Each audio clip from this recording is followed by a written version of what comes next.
अंजीर देखना मालदार होने की दलील है। अंजीर का पता दिखना खूब नहीं है साहब ख्वाब के लिए।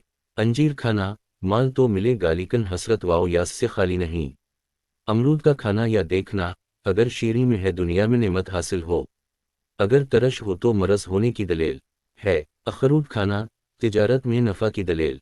इलायची देखना ख्वाह खाना साहब ख्वाब की तारीफ व सना और नेक काम होने की दलील है और माल पाना यह हासिल होने की दलील है और ज़बान पारसा और नेक खुसलतों की दलील है। एंट का देखना अगर कोरी खुश्क पड़ावा से निकली मिली है तो खजाना मिलने की दलील है। एंट का दीवार से निकल जाना कोई मर्द वहां से कूच कर जाएगा या कोई औरत घर छोड़ जाएगी या मर जाएगी। अब जमजम पीना इल्म अशरफ हासिल होने की दलील है। रदीफ बे बिच्छू का गोश्त खाना अपने दुश्मन से माल पाने की दलील है। बिच्छू को लहाफो कपड़े वाव हर एक चीज में घुसते देखना इसका कोई दुश्मन ऐसा है जो बातें साहब ख्वाब की लोगों को गीबत में पहुंचाता है। बदन में नासूर दाने ये तमाम माल दस्तयाब होने की दलील है।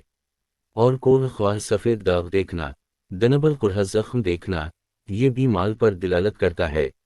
बाल ज़ेर नाफ कम या ज़्यादा देखना अगर बाल ज़ेर नाफ कम देखे माल पाक और हलाल मिलने की दलील है और बकसरत या दराज देखे हराम माल की दलील है। बरहना बदन दाल देखना अगर ऐसी हालत में खल्क उसको मलामत नहीं करती तो तबीर इसकी बेहतर होगी कि कुशाइश और निजात मरज से होगी और अपने गुनाहों से पाक होगा। अगर कर्जदार हो तो कर्ज अदा हो।